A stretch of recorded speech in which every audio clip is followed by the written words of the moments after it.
quick Christmas recap, Deborah. We have now become so competitive in this family that we just base everything on winning and losing, apparently. And at dinner last night, it was very clear that Father won Christmas. I'll use this analogy if we're thinking of baseball. I was hitting doubles, maybe a triple. And at the bottom of the ninth, I was very clearly winning. Okay, I'll go with that. Yep.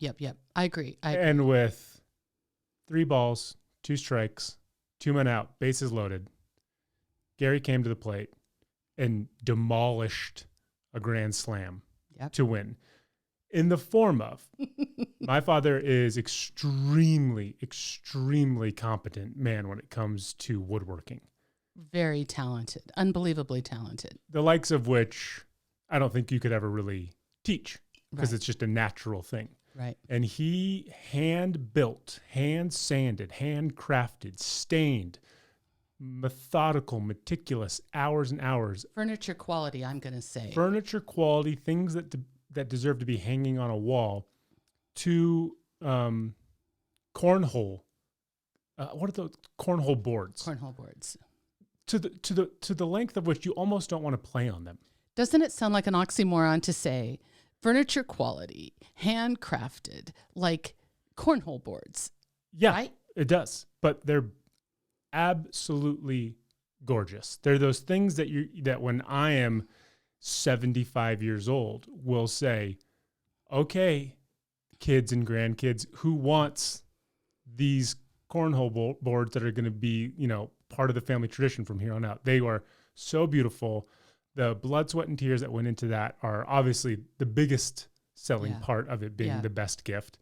And it made the iPad I bought you seem horribly consumeristic and very shallow and void of any emotion. But I'm very appreciative of the new iPad. You should be. I will. I think everybody should know, though, there's this cute thing we do. So for people that still have small children. Okay, this is going to not do me any favors in the world of people thinking that I have a literal Peter Pan complex. Okay, so we have said we will do this until Kevin goes off and was with somebody. Until somebody else takes responsibility for me. I now am willing to pay people to, throw Kevin into a mosh pit of women. And I'll just say whoever grabs him, gets a hold of him the tightest, that's who gets him. Okay? Anyways. But you might be sending me back after this story. So the last gift, which I think this is a super cute idea. A child has to be a certain age before you can do it. But I've collected all these little cute like tins and boxes, and one with like a music box with a dancing Santa that has a drawer in it. So the last gift, you go to the music box Santa with the drawer. You open it, and there's a riddle that leads you to the next one. Yep. And then a riddle that leads you to the next one. I'm 36 years old. Then a riddle that leads you to the next one. Still 36. And they're hidden around the house. Correct. Till it leads you to the gift. Right. And so the gift, obviously, it was these beautiful cornhole boards. Yep. And Dad had even done the regulation distance with wires in between. Yeah, so there's a cable that you can hook on one, that you hook on the other, and then you literally take them to as far as the cable will stretch, and that's the regulation distance for cornhole, which is way further than I normally play it. So, and he bought regulation bags, which are a little grippy on one side, but smooth on the other. Yep. And what made me laugh was you went down to the one cornhole board to throw at the other cornhole board. Oh, yeah. And had a very consistent throw, I might say. I had to squint my eyes a little bit. So consistent. You said, clearly we haven't been playing right because you missed it to the right, onto the ground, consistently so many times. It was crazy. And watching those guys play on ESPN and be as consistent as they are, like, and it looks like a toss, gentle toss. I had an appreciation for their consistency prior to knowing the actual distance of these games. Holy God, are they insane. I don't know that they're athletes, but they're really good at chucking a beanbag. Dad has turned this into a thing now. And so I can see you and your friends. I did say when Dad and I came in the house, I said, so Kevin will hook the wire up and they'll stretch it out so it's regulation. And then they'll all go, oh, crap. Let's just move it closer together because none of us are hitting the board. You guys want to be a bunch of losers, not play regulation. He had prior to this phenomenal gift that will live on in this family for forever. He got us Deb and Kev mugs, which if you're listening, you can't see. So come check out the YouTube channel on Tuesday when this is posted. We have merch, Deb and Kev mugs, our little animated faces, our logo. And in these mugs today is the tea that he bought, the chamomile vanilla tea that is delicious. So the entirety of Christmas was a massive win for old GZ, and all the stuff that I did sucks now. Oh, well. And all the stuff that you did sucks now too. No, I suck even more. I'm in third place. You always win. This is what I always say about our cards. Dad goes and buys beautiful, expensive cards. Mm-hmm. You go and buy crappy 50-cent dollar store cards. As cheap as possible. Cheap as possible. You write a mini letter that after you read your card, I always feel like I don't need a gift. Dad always writes. Good to know. Dad always writes something super sweet. I am the worst because I buy a cheap card and don't put much inside. Oh, that's I'm a not loser. true. I think the impetus for me to write a lengthy card is because of you. Clearly, if I would have been impressed on by Dad, I would have been like, well, here's your sentence, as opposed to here's a cheap card, here's your paragraph. Yeah. So thank you for saying that. But he clearly won, and it was such a wonderful, relaxed day. We didn't get snow. The forecast said it might have been snow. We got rain, so, I mean, beggars can't be choosers, I guess. At one point, it said it was snowing, True. and it wasn't. Lies. Yeah. The meals were great. We did the prime rib. Phenomenal. Perfect. Absolutely perfect. We did the potatoes au gratin or scalloped. I still don't remember. We read the definition. Whatever the Still one don't that has know. cheese. Yeah. Phenomenal. Phenomenal. You did the cream spinach, and I'll be really honest with you. Prior to the actually eating it, I thought, there's no effing way I'm going to touch this stuff. Because I'd seen it in steakhouses before, and it really looks, and I don't mean this to be critical, snotty. Soupy. Let's say soupy. Snotty. Soupy snot. And if that's what you were going to serve to us, no chance. But you actually baked it a little bit, so it was thicker. It still had moistness to it, but it was thicker, and it was phenomenal. It was great. And well, then, I actually, that is so funny that you say that about, I'm going to say soupy, that I had seen that as well on a couple of videos and thought, no chance. And so I just thought, okay, if I were just going to make it, what would I do to thicken it up, to make it a little, I'm just going to say casserole-ish, more like that. Yeah, I think. So you could really spoon it out and it wouldn't drip. Totally. But it still felt moist. Right. People hate that word too. And then to recall back to Thanksgiving, the dessert you made was an eggnog cheesecake, and you actually put it in a water bath this time. And I will say it was delicious. We didn't get the eggnog taste exactly right. It was more of an essence, more of a hint, a little whisper. Yeah. But the consistency and the taste of it, phenomenal. But what was the best part? Say the best part. The best part of what? Of this cheesecake. It didn't. Oh, yeah. It didn't split like the Grand Canyon. Solid. Yeah. I mean, and rock I think solid. that is the water bath. I really do. Yeah. And you said, I think the only mistake I made was I put too much water in. So it was more like a vessel at sea once the water started boiling. It was just kind of ebbing and flowing. So one of the cheesecake might be a little, But we learned. Yeah. So all in all, I feel disgusting today because of the amounts of cream in different forms I ingested yesterday. With you. We actually took a pill at the end of the night so that our stomachs weren't going to be as upset as they could have been. Dad said he had an upset stomach. And so I gave him, what's it called? I don't know. I think it's a version. It's Xanax? I don't know. It's a prescription version of like Prilosec. I gave him that. And then as I was shaking one out, I thought, we have eaten so much cream, so much sugar, so much cheese. Yeah. I think everybody should just have one just in case. 1,000%. My body didn't like me this morning, needless to say. I'm sure. The day after Christmas is bad for everybody. But all in all, with the expectations not being there, the snow sadly being absent, even though we did watch White Christmas, so we got to be fulfilled through that. Did a little. It was a perfect day given the circumstances. Correct? It was a perfect day. Perfect day. Let's start the podcast. Welcome to the Deb and Kev podcast. One is a Harvard Business School alum. The other is her son, discussing business, pop culture, family, and everything in between. Now, here are your hosts, Deb and Kev.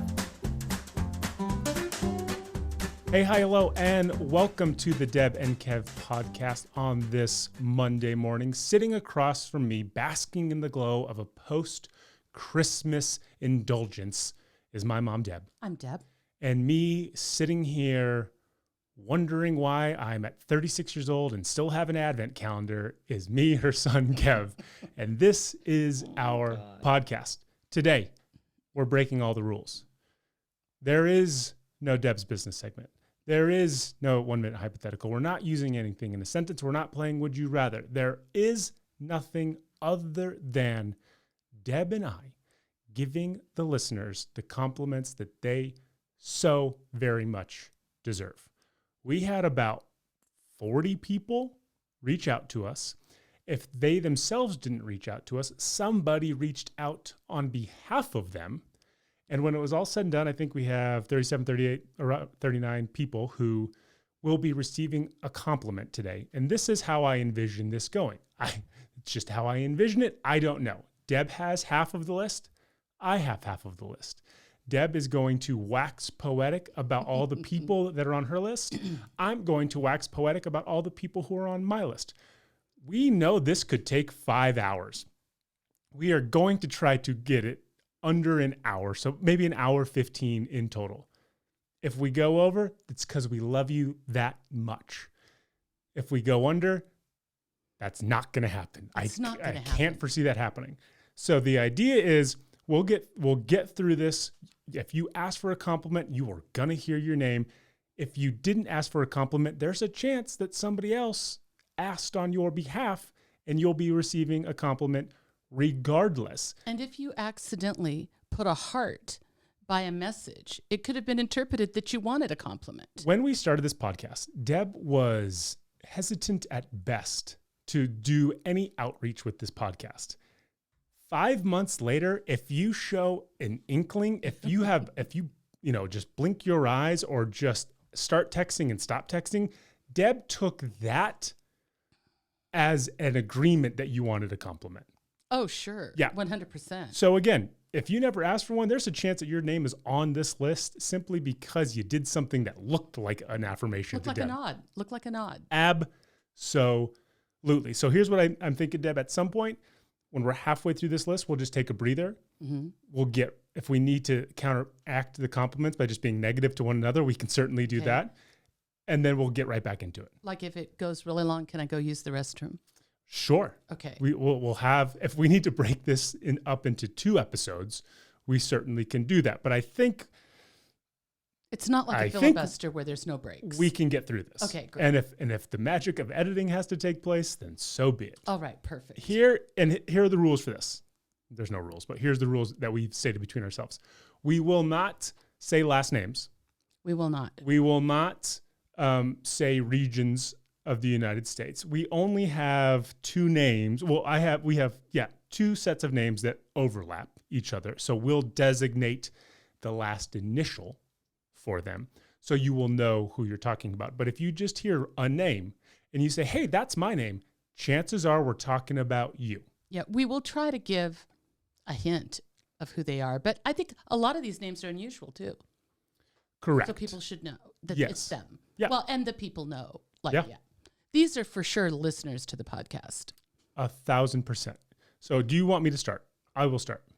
You just asked and then didn't let me answer. Do you want me to start? Great. Here I go. So, Jill. I don't know that this whole podcast could be taken up by how wonderful Jill is. But I want to say this about Jill. There are people in this world who come to this planet and they are unapologetic about who they are. They are goofy, they are silly, they are wide-eyed, and that is Jill. And she makes no apologies about that. She is who she is, and we love her and adore her for that. Sometimes might that get in her way? She might say yes. But for all of those of us who surround her, she is that big, magnanimous personality that everybody is attracted to and that everybody wants to be around, because in a world with chaos and uncertainty, to have somebody who is always the life of the party, bigger than life personality, and who's just a positive person, there's always room on my belt for somebody like that. Jill is like having a giant, beautiful, I'm going to say white golden retriever, like just so happy to be around you. And even if they're silly, you don't care because the entertainment value is so amazing. I might say, now I've compared Jill to a dog, that she is tall, blonde, trim, beautiful. And so sometimes how she looks doesn't match like this beautiful, kind heart that she has, because we expect something a little bit different. Sure. But she's amazing. And here's the other thing. She knows everybody. If you ever go to the state of Texas and you need to know somebody, we'll get you in contact with Jill, and then you'll know that person by the end of the day, because she will make it her mission to, I know that nobody has a Rolodex anymore, but get into her phone and find somebody who will find somebody who will find that person for you. I promise you that can happen. Jill is a connector. She can do it. 6 degrees of Jill. 3, 2. A degree of Jill. A degree of Jill. We're going to go so over on this We love podcast. her. You're up.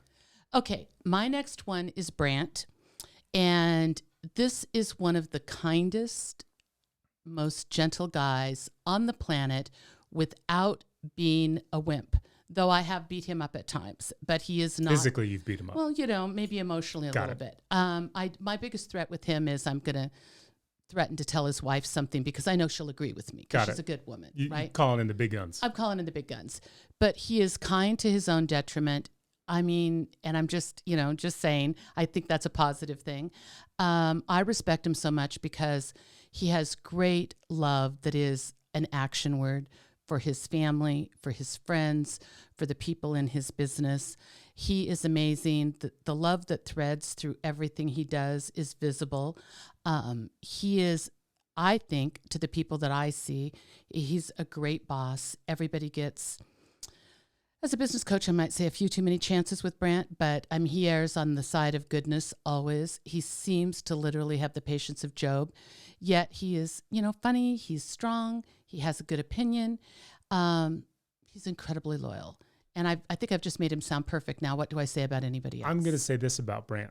There's a serene sincerity to him. Yes. He is a calming effect on everybody in his kind of orbit. He is so down to earth. He is so lucid. It is, if you come up with a little too excitement, you think to yourself, oh, I'm insane right now, when you're around him. Right, and that is, I think that is a skill. Yeah. That's like a superhero power to remain that calm at all times. He is. And he might be thinking you're crazy, but he doesn't let you know it. For sure. He's seen me enough, for sure. Yeah. Our other one that is kind of attached to Brant, not a wife or a family member or anything like that, is our friend Ruby. And I am going to say where Ruby's from, because I do want to describe, I think she... 3 people into this and we're already breaking ground rules. I think she is the epitome, and the state should be proud of her. So Ruby is born and raised in Wyoming, and she still lives in Wyoming, works in Wyoming, and her family is there. And Wyoming is like this cool cowboy, fun, high plains state. It's beautiful. And Ruby just embraces everything Wyoming with the greatest pride. Like, I see that in her all the time. Big sky country. Big sky country. Ruby. Yep. And she's amazing that way. And I flew there once, and her dad picked me up at the airport. So that's just like, I'm in heaven, because now I get to ask questions about Ruby, that Ruby wouldn't otherwise tell. Sure. And yes, she is named after the song. Who sings it? Ruby, Ruby, Ruby, do you love me? You know what I mean? You know what I'm talking about? Ruby, do you love me? Isn't it Ruby, do you love me? I know. No, I know what song it is, but I'm not going to give it to you. Give it to me. Nope. We can't wait this long. That's on you for introducing something that I can hold over your head now. Okay, well, Ruby knows the song. And Goodbye, Ruby Tuesday. No, not Ruby Tuesday. Who could hang a name on you? Is that it? Well, there's a really famous band that sings Okay. that song. All right. So, but like, she is the sweetest heart. I mean, I don't know if this is true, but I feel like she's a Girl Scout mom. I feel like, she's the little cheerleader mom. And she tends to often hang in the background. But I will say this. There was a moment in Las Vegas with John Bon Jovi and Ruby was in charge of getting drinks, and there was no background moment that day with Ruby. She was the funnest person ever. I just love her. So John Bon Jovi paled to Ruby on that day. Oh, for sure. That's a great compliment in and of itself. Corey, I sit here every day of my life, and I think to myself, wouldn't it be cool, Kevin, if you were smart enough to play an instrument? Corey can play every instrument. And my compliment is I hate him for that. No. Here's my compliment. I'm sorry that you can play every instrument and I can't play the spoons. I can't play the recorder. And not only can this guy play like the piano and the guitar, he's so bored with the cool instruments that he dabbles in the tuba. Yeah, that's incredible. That's how cool Corey is. He's Yeah. like, you see all these other instruments that people think are cool? I don't care about those. I've already excelled at that. A+, got my doctorate in it. I'm just going to mess around with the tuba. The instrument that like the guys who are 300 pounds have to play simply because they're the only ones that can carry it. Corey's like, yeah, I'm just going to slap this thing on and play the tuba to the neighborhood. And Corey is not 300 pounds by any means. Yeah. That's what's even, he's taking jobs from the 300-pound guys just because he can. It's insane. And he has 2 daughters that apparently have the music gene.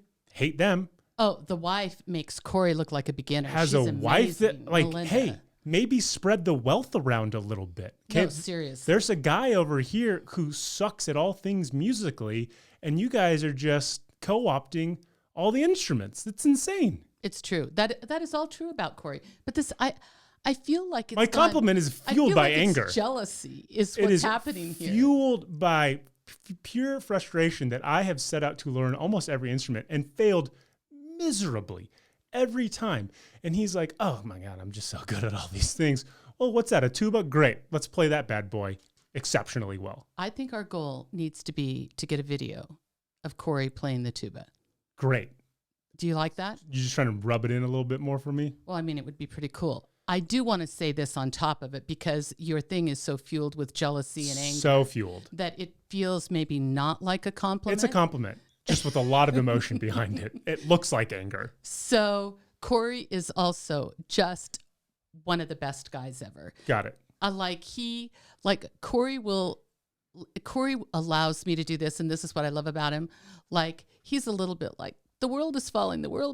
And I could take a bat and hit him in the head. And he's like, hey, thanks for that. Yeah, no, I guess everything's okay. It's the second time on the podcast Deb has talked about physical violence to the people she's giving compliments to. There's going to be more physical violence. Great. But he is wise for his years. He is a good heart. And, an incredible husband and father and business owner. But also, apparently, a very talented musician. Insanely so. Unnecessarily so. Give some back, okay? Put that back into the ether and send it my way. Wipe it off of you and put some on me, right? Agreed. You're up. Okay, so Alex. It has to be said, the best dancer in the world. Bailamos, amigo. He is music personified on the dance floor. It's like a symphony. Is it like a symphony? It's a beautiful choreography of one. He is the guy, and I am not lying to you. You don't even have to know Alex. In fact, if you want to invite Alex to your party, we have access. We are his managers. We will handle all the booking fees. Yep. Because there's those people who in your life you say, if I don't have X here, this party's going to suck. You didn't know that you needed Alex at your party because even when you thought your party was good, it sucked because he wasn't there. You need Alex. Yep. So that's number one, the best dancer. And I'm going to say any kind of dancing Alex could do. And he would tell you the same thing. So if there's a party, all the women, and Kevin can explain this because he just learned about it, would want Alex on their dance card. Oh, yeah. The Wild. dance card thing. Wild that's really a thing. That's a Meet thing. Me in St. Louis. Terrible movie, but also all these crazy old tropes that no longer exist. And I thought a dance card was just like an analogy or a metaphor. No, they were a real thing. Yeah. Women were treated horrible back then. Women were treated horrible. You guys are just a commodity. But not by Alex. No, not by and Alex. Here's the thing. There wouldn't be enough dance cards for Alex. They would say, Señor, no más. Yeah. Too many. And all the women would just be upset because they didn't get to dance with Alex. For sure. So here's the other thing about Alex. He is a brilliant doctor. I would completely. Oh yeah, he's also a doctor. There's that. I would only trust my face to him if I were doing anything. Yep. He is super funny, but never mean. He is the funniest guy, but never, ever hurtful. He has the most generous and thoughtful heart. He really does live for his wife and kids. Yep. And it's, I think he actually lives, I want to say this, and if they're listening, I'm hoping that they would agree that he lives to make them uncomfortable with his antics. Which is the best kind of humor. Which is the best kind of humor. And I've watched his wife tell him to stop and try to hold the face of, sternness. And she can't. I mean, she breaks every time. Worst thing to do to tell somebody like Alex and I to stop. Yeah.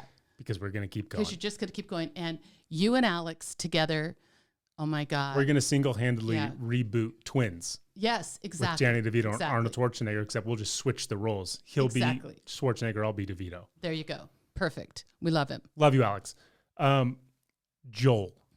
Joel. Love Joel. Here is my favorite story about Joel. Joel's an actor in Los Angeles, okay? And Joel looks like a young, better-looking Kramer. He's got just insane hair, and he's pretty eccentric.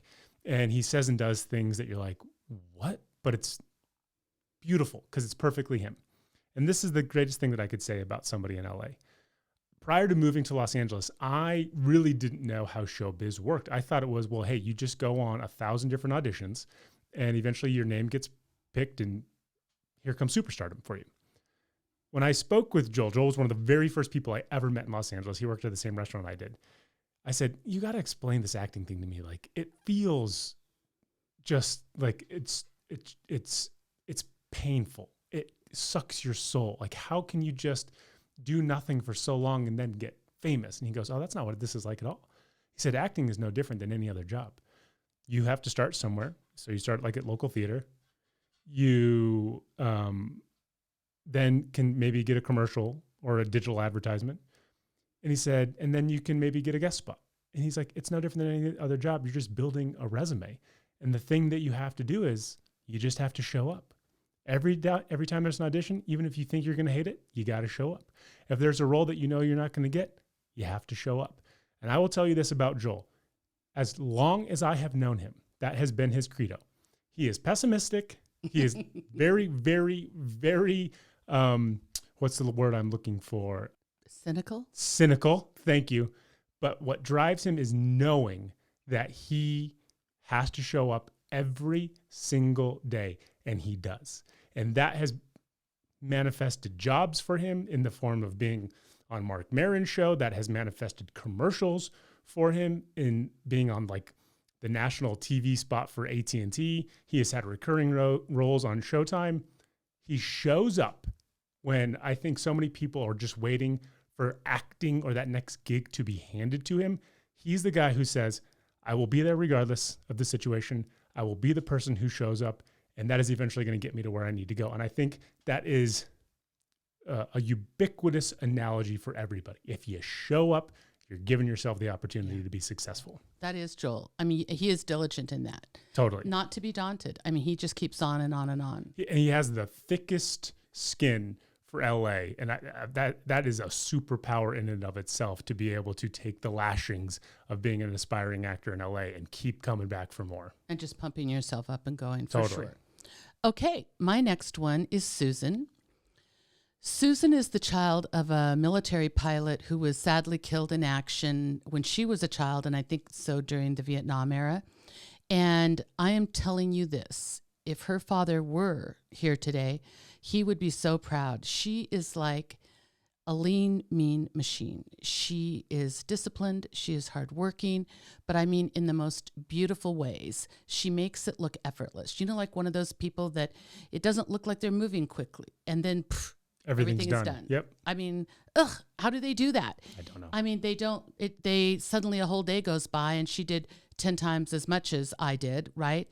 And I was like, it didn't look like she was doing anything. How did this happen? Yep. You know, she's just well organized, and I mean, really, she's one of a kind that way. Having spent time with her, there's like a regal quality to her too, right? There's a calmness to her with this air of, I'm in charge of all the things that are happening around me, so everything's okay.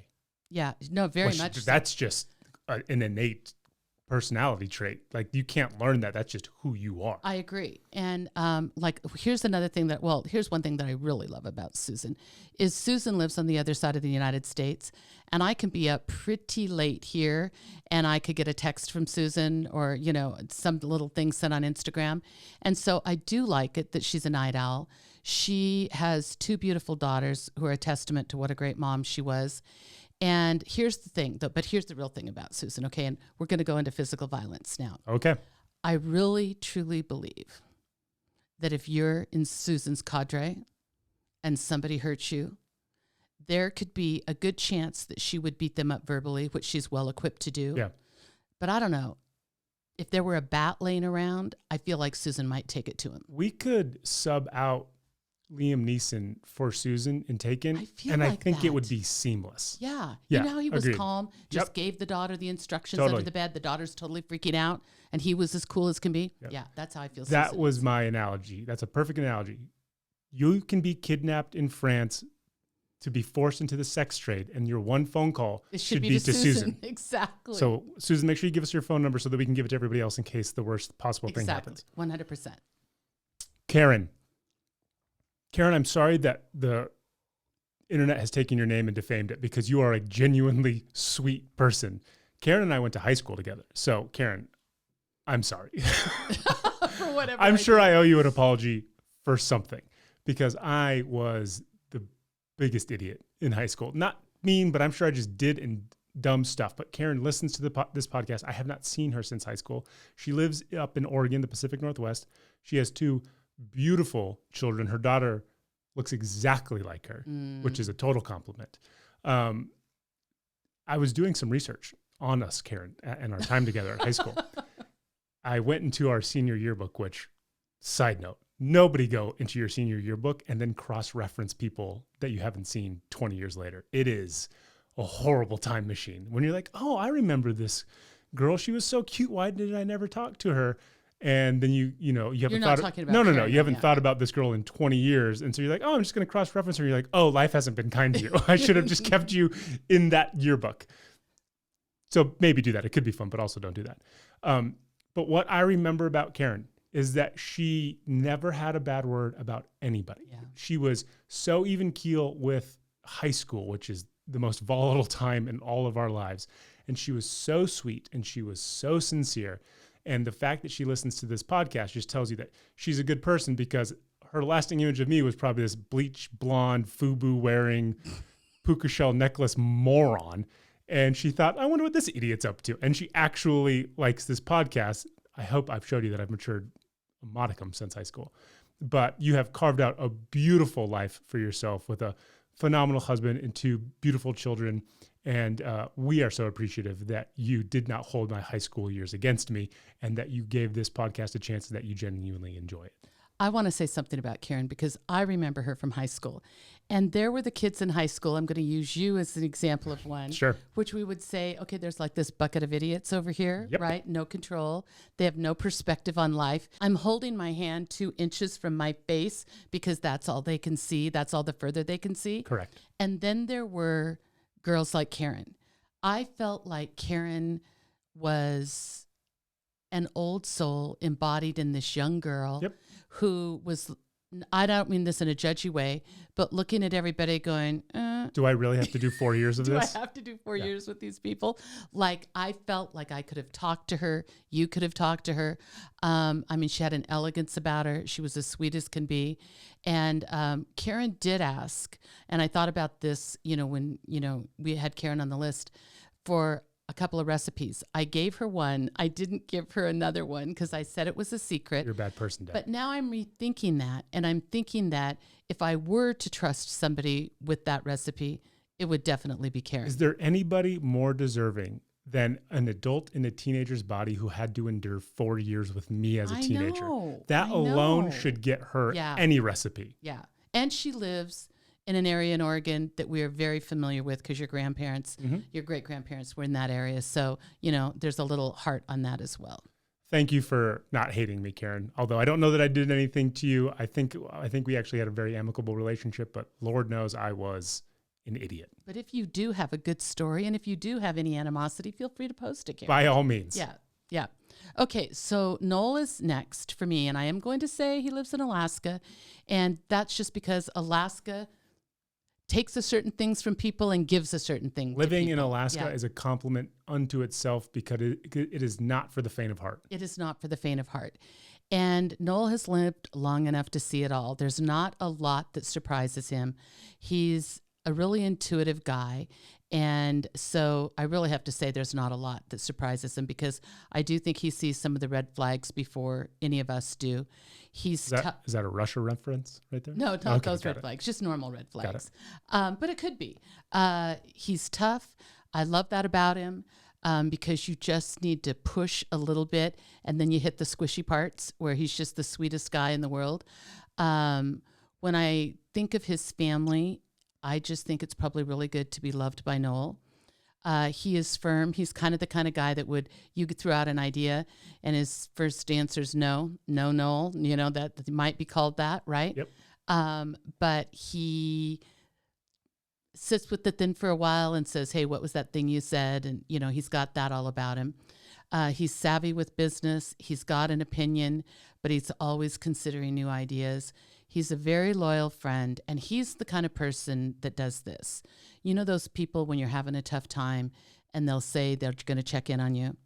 Noel checks in on you. I mean, Noel remembers, and not just once or twice, but over and over. So that is like a gift from God as far as I'm concerned. Good egg, Noel. You're a good egg, Noel. My girl, Amy. We've talked about Amy on this podcast before in our long form. Your favorite boss. My favorite boss. Putting the boss hat aside, Amy is one of my favorite people because I do believe that Amy views everybody as a moron, and you have to prove that you're not to her for her to let you into her inner circle. And fortunately, I matured a little since high school to where I was not a full-blown idiot when I met Amy, to where she brought me into her inner circle. And it's one of those places, being in Amy's inner circle, it's a nice place to be because you've seen the people on the outside of it. It's not great, No. But being on the inside of it is really, really nice. And like the compliment I paid to Jill, I'm going to pay it to Amy. Amy knows everybody in the state of Louisiana. Amy knows every restaurant, every bar, every club, wherever you want to go. Ask Amy and she'll give you 20 things. And all of them are bulletproof.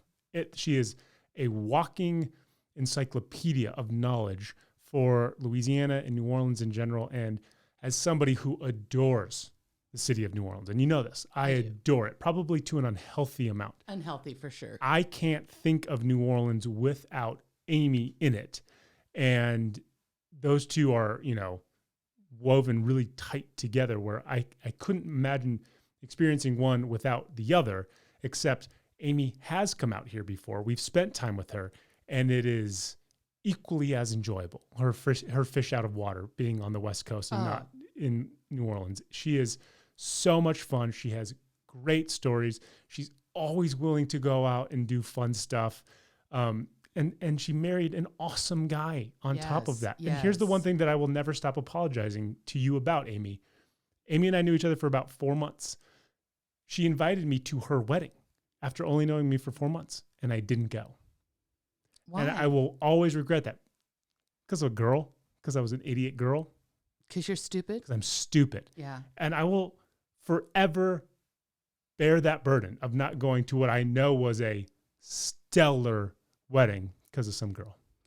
Amy, I didn't know that, but now that I do, I'm going to hold it against him forever, and he will periodically hear about it. Yeah. That's my cross to bear, Yeah. is that one of the most fun people that I know who let me into her sacred inner circle, I didn't go to her wedding, and that was the dumbest thing I did. So when I say to you one day, do you have any regrets? And you casually say no, I'm going to say, hey, what about not attending Amy's wedding? Yeah, and that on my deathbed, that's what's going to push me over. Okay, good. Remembering that. Good. No, she is amazing. Amazing. I wish she was closer. That selfishly, I wish she was closer. Agreed. Yeah. It's sad that it's 2 plane rides away. Because we know she's fun anywhere. True. Yeah. Okay, so I have Michael, and I'm just going to say this Michael because there's another Michael. This Michael you met when you were in Southern California. Michael T. Michael T. So I remember the first time I met him, you and Dad and I were visiting you in LA, and you said, Mom, how about if you cook dinner for my friend Michael Yeah, it and was invite wild. him over? Yep. Yeah. So he walked in like he'd known us forever. I felt like he was an open book. He was charming. He was funny.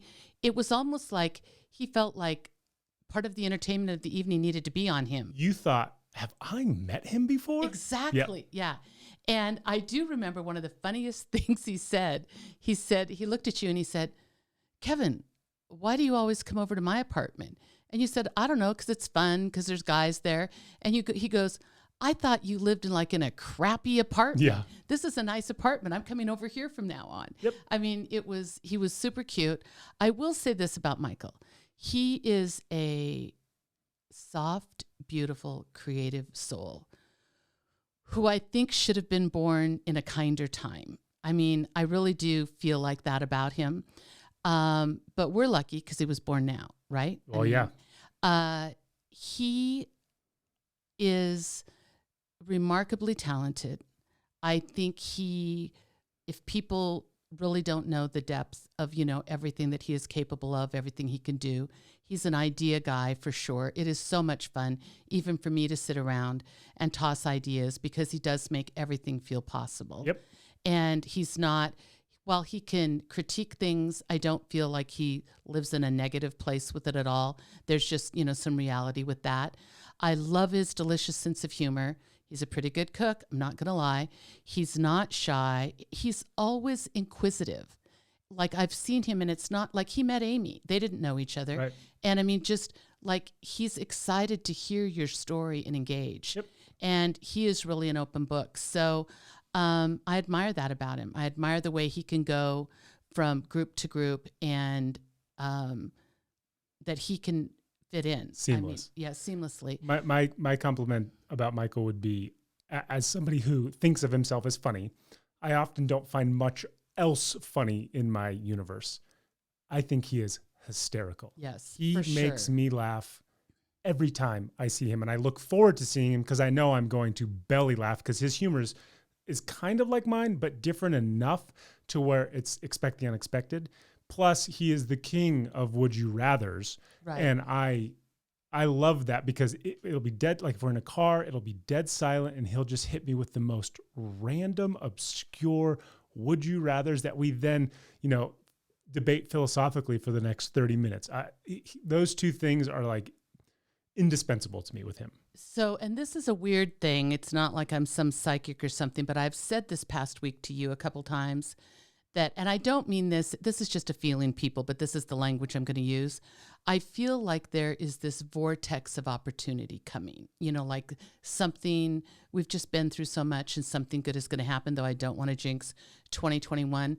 But I feel like Michael has a moment on the horizon. Ooh, that's a Deb Z really moment do. right there. I really do. And I feel like it's coming for him in a very good way. So, love Michael. I have the other Michael. Oh, right in a row. There you go. Of all the people on this list, I think this Michael has one of the coolest accomplishments, not on this list, but in life in general. He was the West Virginia University mascot mountaineer.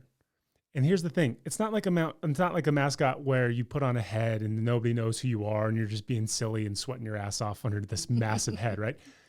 It's his face. He is the physical embodiment of a West Virginia mountaineer. So he had to have this big, rugged beard. He had to wear the Davy Crockett-esque outfit. And if he wasn't hooting and hollering and shooting that rifle and getting people excited, they knew exactly who he was and could taunt him and be vicious to him, because that was his only job. But it is who he is. And then you meet him and you're like, oh yeah, you're just an awesome human being in general. Of course you became the mountaineer. You have this great charisma. You have this great way about yourself. But the fact that you were a college mascot is, I don't know. I think people would have made fun of that however long ago. But to me, that's just the essence of cool, that you embodied the spirit of this of this character that, kind of precedes the university. And then I did some reading because I researched a lot of this stuff. He was a mascot for, I believe, 1 year. And then he was not able to be the mascot his senior year. And it was very controversial. Oh, People I had were no idea. very upset that he did not get to finish out his senior year as the mascot, as everybody genuinely enjoyed him. So add me to the list of people that were very upset 11 years later, finding out that he did not get the opportunity to be a senior year Mountaineer. Well, I don't know about the controversy, but I am going to say Michael is also a doctor. So Oh yeah, he's also a doctor too. he might have had something else That's right. possibly to do. So yeah. not only is he fun, he's actually really, really, really smart too. Yeah. So there is that part of it, right? But everybody knows you're a doctor. Not a lot of people know you're the Mountaineer. Exactly. And he's a good guy for sure. I'm sure there will be more people on here like, oh yeah, they're doctors too. Yeah. Okay, so I have Hayden, and this is what the story I like to tell about Hayden. So for those of you that don't know Kevin, as Kevin's friends have gotten married and had children and gone off to different lives than he currently has, what he does is he normally just looks for a younger sibling that is not yet married, that he can now move the friendship down to the younger sibling. That right? checks out. So, does he have 36-year-old friends? Of course he does. Yep. Are most of them married with children? Of course they Yes. are. And then he'll have like the 30-year-old sibling friend as well. So some of those friends you take credit for because you brought them to the table and I've met them. Yep. But I don't think you get credit for Hayden. I think I met Hayden at the University of Nevada, Reno, speaking at a business fraternity event. Sure. And it was not in conjunction with you or anything like that. Nope. And he is tall like you. He's got a great smile. He came bounding up, and was just like as sweet as can be and talked and was very charismatic and adorable. And here's what I thought of him, my first impression, and I think I'm still right. He's like half man and half boy. Oh, sure. Like there is a piece of him where you go, oh yeah, he's way more mature than the rest of these idiots, right? Yep. And then there's a piece of him where you go, oh no, he's not. Like, I didn't know Hayden had a twin brother who was equally as immature as he is mature. That looks just like him. Yep. Exactly.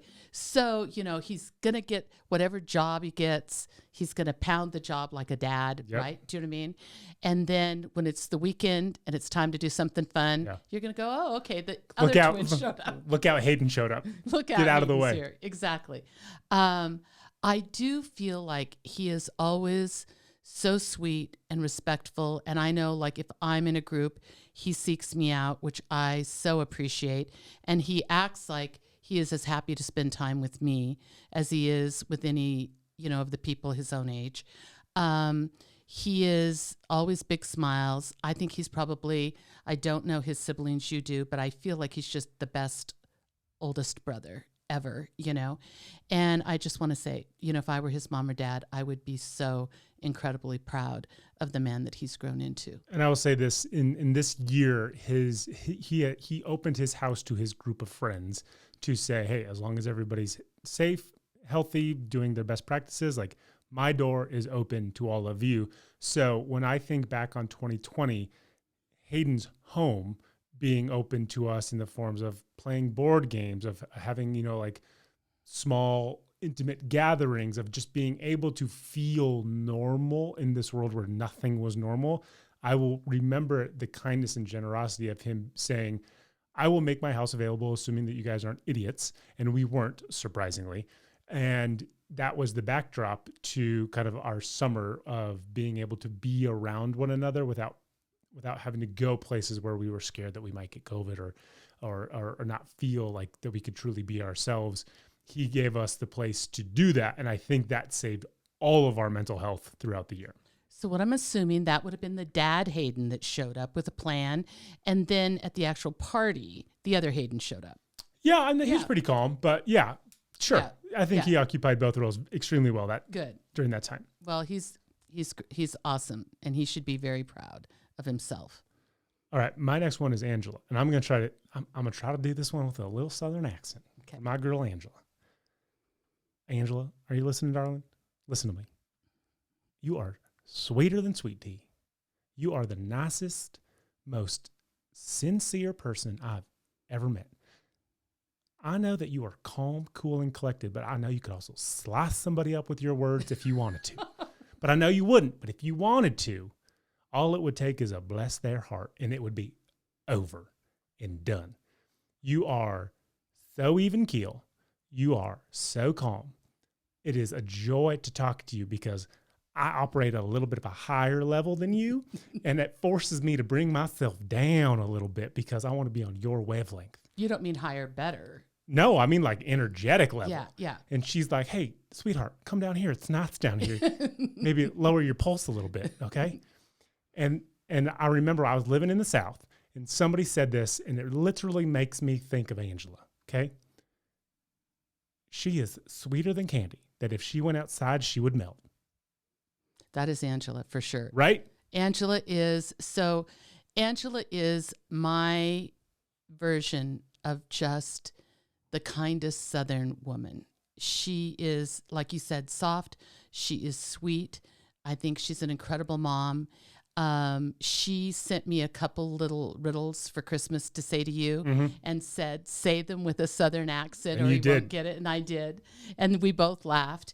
And I think, some people from that area managed to not have a Southern twang. Angela has one. We love her for It's it. great. But I will say this. Here's the one thing about her. To a fault, but in a good way, she extends her kindness and love and patience to everybody that meets her. And she is just a good soul. And we are lucky. We're lucky to have met her. She is a true Southern belle. She is. She is. In every meaning of the word. She is. So. Okay. My next two I'm putting together here. So Jamie and Robin, and I'm going to say what state they live in because I'm going to give them a little bit of a hard time. Again, just breaking the rules. They live in the great state of Alabama. I Say didn't say it. Okay.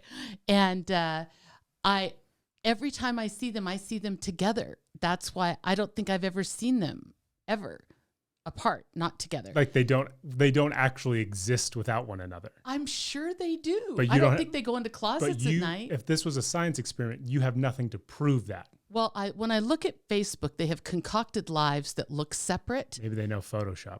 But one is dark, one is blonde. One has two girls, one has two boys. Like Pretty convenient, if you ask me. Right? They are funny. They are smart. They are the kind of people that I felt like the minute I met them, these are my girls, right? And I do believe, I won't say their city, but let's just say their city was called Smithville, which it's not. I have referred to them as the Smithville girls. Do you know what I mean? They feel like they come in a package.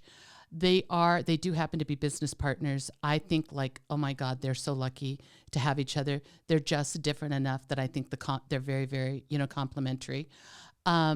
I do believe one time I did say this seriously and then they both corrected me, but now I say it all the time because I love them so much. And I know your favorite school is... Well, not my favorite school. I watch Alabama football. You like Alabama football. Correct. Okay. And so I said to them once, roll tide, as I was walking away from them. And you heard the cocking of some guns as you walked away. And they said to me, we went to Auburn. And I'm like, War Eagle. Yeah. Oh, okay. And so now every time I see them, I say roll tide and they just laugh at me. You can see their skin tinge. And so I expect that one day it'll all be turned around on me. But they are truly so much fun, such a good example of women friends, women colleagues, and people who are, doing it right. Though I don't know about the whole family thing. 2 girls, 2 boys. Right? This could just be all made up. Yeah, let's go. I like that conspiracy theory way better. Let's go with that. That they literally don't exist Husbands without each other. I've never met. Next up, my man Charlie, Chardog.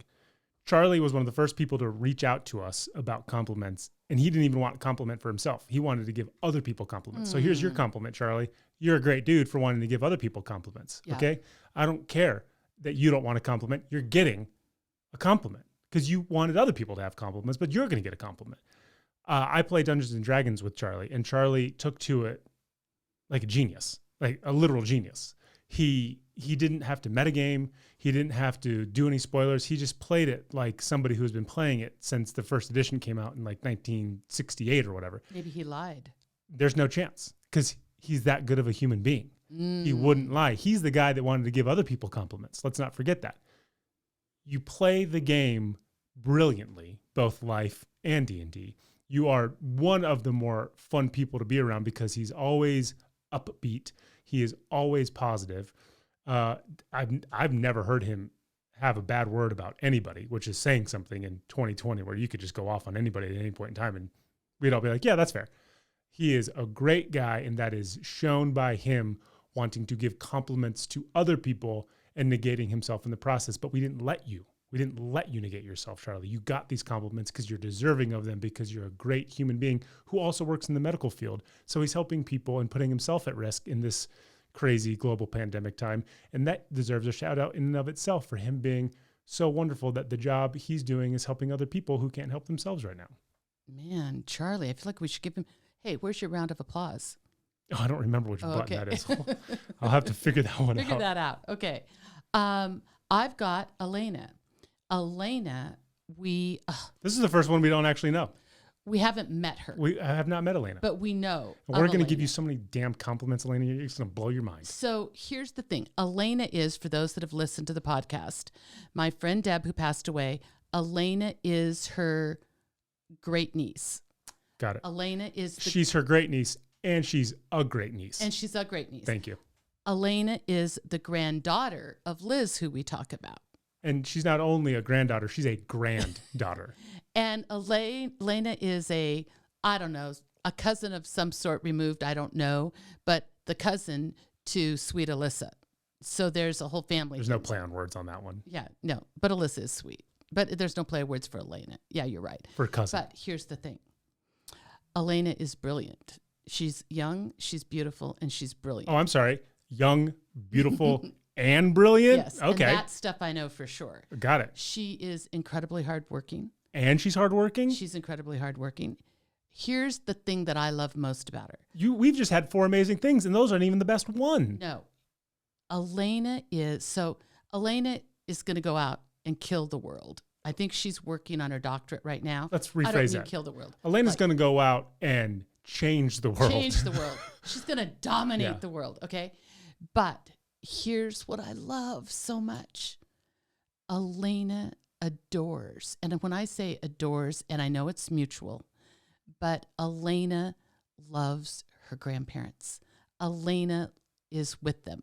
They are like her people. I mean, and I just love that generationally when that happens, because you don't see that. And especially when, I mean, she's 20 something, right? I mean, like she could have dumped them a long time ago. She's young, she's beautiful, she's smart, she's hardworking, and she's a grandparent lover. She's a grandparent lover. That's a quintuple threat. It is a quintuple threat. Exactly.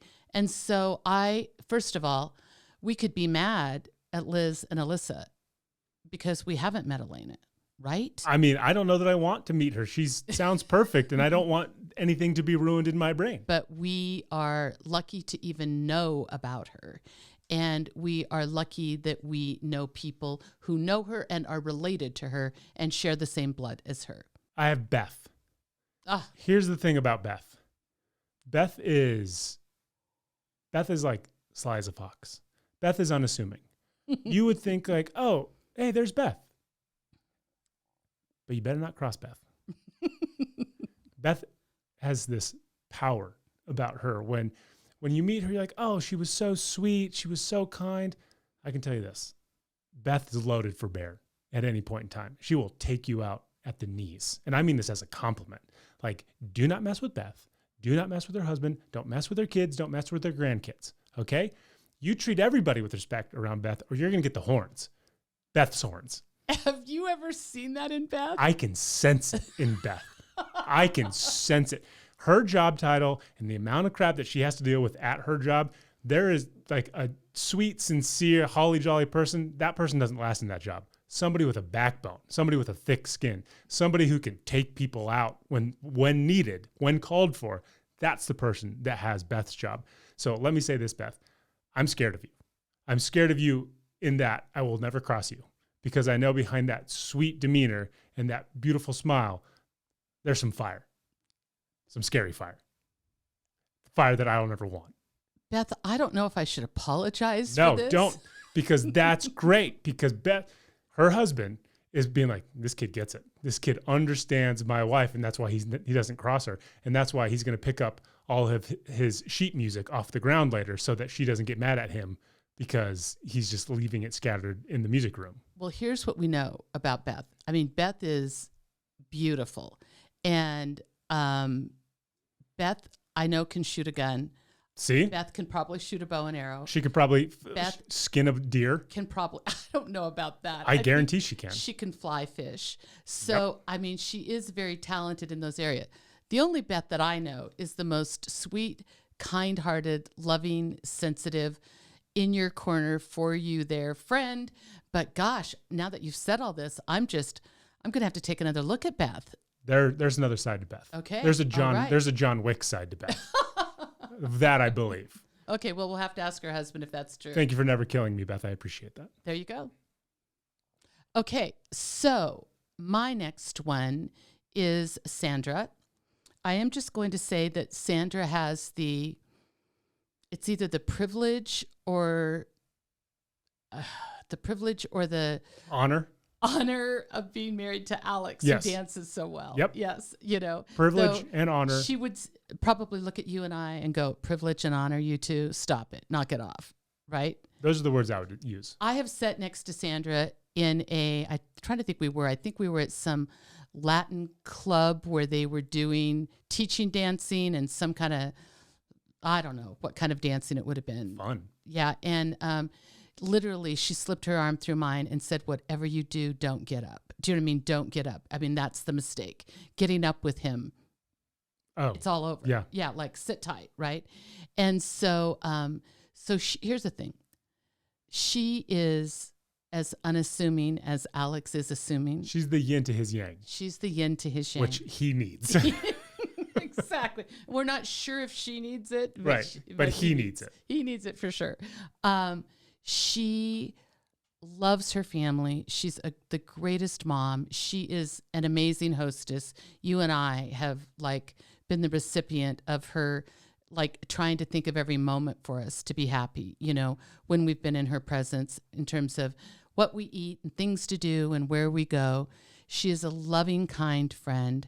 She is so, I just want to say, she has the best heart. She is sympathetic. But not too much. She's got a practical side to her as well. I just think she is amazing in how much she truly thinks about others. She's the kind that, if you'd said, hey, I'm kind of going through this, you would talk about it. And I mean, a day later, you're going to get a text forward from just thinking about you. Very caring, very generous, very thoughtful with her time, really wants to make sure that everybody's involved, really wants to make sure that everybody's checking off their to-do lists. She's willing to take a back seat to what anybody else wants to do and do it without an agenda. Yeah. Which is very rare. Yeah. No, and I do think her kids are two of the luckiest kids on the planet. I mean, she would say she's the lucky one. I mean, she would defer that for sure. And I will say in the kid department, she is pretty darn lucky, but those kids were really fortunate. I mean, really for both her and Alex that they're their parents. She's pretty incredible. I agree with you. I have the first Bryce and I have Bryce W. And so when Deb was making reference to my friends being older, so then I befriended their brothers, this is literally who she had in her mind was Bryce. I've known Bryce now for forever, and I feel like I've literally watched him mature from this goofy, stumbling, bumbling, lovable idiot into this man who is now able to take care of himself, who has a dog, who has a girlfriend, who is being successful at his job. It's been this phenomenal maturation process to bear witness to. And of course, he still has his moments of self-doubt, which is common for all of us. Right. But we love that about him. But it's totally endearing because he will own it and he will make fun of himself and he will be self-deprecating. And he has opened his world of friends to me, which could always be dicey because you never know how, worlds colliding will actually work. But it's been this phenomenal thing for me because I've gotten to meet such great people through him, and I would have otherwise never met. So he was the catalyst for people who are in my life today in a positive way. So I'm like beyond humbled and appreciative of that. But you described Jill as kind of being a golden retriever. Bryce is the golden retriever puppy. Oh, for sure. For sure. He is always upbeat. He's always in a good mood. If he has a nap in him, he's just like raring and ready to go. And like a puppy, he needs a nap every single day. I couldn't ever fathom anybody ever being mean to Bryce because it would be like being mean to a puppy. And who's ever going to be mean to a puppy? He's just a genuine person and a great friend and one of those people that you should always have in your corner in case you ever need to go back to because they'll remind you of how wonderful you are.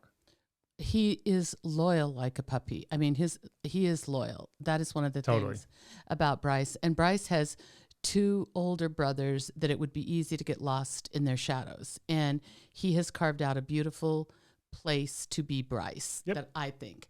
And hey, I trust him with our house. I trust him with our dogs. I trust him with you. I would have coffee with him any day. He is a grand soul. The house hasn't burned down. The dogs haven't died, and I'm still here. Exactly. So there you go. We love Bryce. So my next one is Jen. So Jen actually reminds me a little bit of the girl version of you. She can have a very dry sense of humor. She can be a little, like cynical funny, that way. She is definitely opinionated, which I like it. Luckily, she and I mostly agree in our opinions. So there's that, She definitely adores her husband. And on the surface, they look like these 2 are together, but they fit perfectly From together. A personality standpoint, you're like, how does this work? Exactly. But it works. But it works really, really nicely. But here's what I love about Jen the most. First of all, I can have super interesting conversations with her about business, about anything. She's a great boss to her employees. Jen's a good mom, a good daughter-in-law. She embraces her circle of people, really embraces them. But here's what she really does. She has a little bit of therapist in her, so she's always on high alert for is everybody okay, which I think is sweet and beautiful. But then the other thing about her, once you're in that circle, she's like, mess with my people and I'll kill you. I was going to say, you remember how I said that there's a secretive killer to Beth? Jen will come to the party with 2 AKs strapped to her back and a bunch of hand grenades and knives and be like, who are we killing today? No, Jen, true. this was just meant for a ladies' tea. Okay, but I'm ready to murder people if need be. Just in case somebody hurts somebody I care about, I will come after you. And if somebody hurt me and I said to Jen, I don't know, I think we have to burn their house down. I mean, as a joke because I was mad, Jen would you'd have to preface by saying, hey, Jen, this is a joke, I'm about to say. Because Jen would go do it for me. She would have the gas can in her hand before you finished. Yeah, she's amazing that way. Yep. And I love it. Now, do I really believe that Jen would burn the house down? Yes. No, I don't. But here's the thing. Yes. Jen would make me believe she would burn the house down, and that's good enough. And then the house would burn down a year later, and you'd be like, oh, that's weird. And she'd just give you a little wink. That is weird, Deb. That could wink. possibly happen. Wink, wink. So anyways, I think she's amazing. Lucky to have her in our lives. And yeah, there's some battle armor on there that you sometimes people don't recognize right at first. And you want in your corner. Because she looks sweet and innocent. So I have both Joel and Michael T. and another third party run an Instagram account called LF Albertsons, which is short for Los Feliz Albertsons, which is an Instagram meme account of the Los Feliz Albertsons. Los Feliz is a neighborhood in Los Angeles. That's where I lived when I lived there. Joel and Michael, who are roommates, live, 2 blocks away from the Los Feliz Albertsons, and they created a meme account about it. And it has over 3,000 followers. It's a grocery meme account. It's absolutely hilarious. And they asked if I would pay a compliment to But can you believe that the real Albertsons hasn't tried to shut down this fake Albertsons account? If the real Albertsons was smart, they would put money into what That's they're doing. true. That's because true. there are 3,000 people in the greater Los Feliz area who follow this freaking account, and they all adore it, and they should, because it's a hilarious grocery meme account. It is so funny. It is so topical. They do such a brilliant job curating the content that they put out there. It is absolutely hilarious. If you have the bandwidth to add one more follow to your Instagram account, LF Albertsons is worth your time, because they do a phenomenal job of just pointing out the hilarity that is living in Los Angeles while going to a grocery store. It's great. Is that all we're saying about LF Albertsons? I mean, I don't know what else to say about an inanimate store, but other than follow it because it's worth your time. It's extremely funny. It is. Nancy is up next.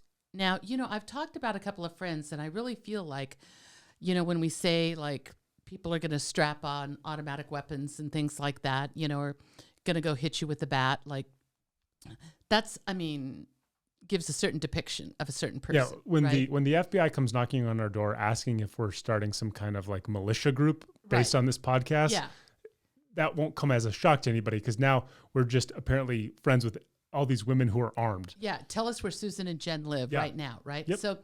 So Nancy is of that caliber, except Nancy does it different. Nancy is like brilliant. She's like an engineer. She's a nurse. She's a separate business owner. She's super, super smart. Nancy is the kind that when something goes wrong and you are like whining and complaining about it, right? Or talking to her about something. I picture Nancy going home to her beautiful house in Alaska and sitting on the computer literally all night long, because she's going to find all the data about that to bring it down. Nancy is amazing. She is driven to find the information, which is great, because I am not. She is that wonderful person. So then when you talk to her the next day and, you were all like, Nancy's like, okay, well, that little piece of what you said was wrong. However, she's that hacker in the background. She's the hacker. She's part of Anonymous. Oh my God, she is amazing. And then she can take it and translate it to somebody like me who needs a translation. She has the sweetest heart, and she is so encouraging. And she is, our family this year has had some challenges. Obviously, we've talked about, Dad's issue. And then, of course, we've just had the challenges that everybody else have had as well.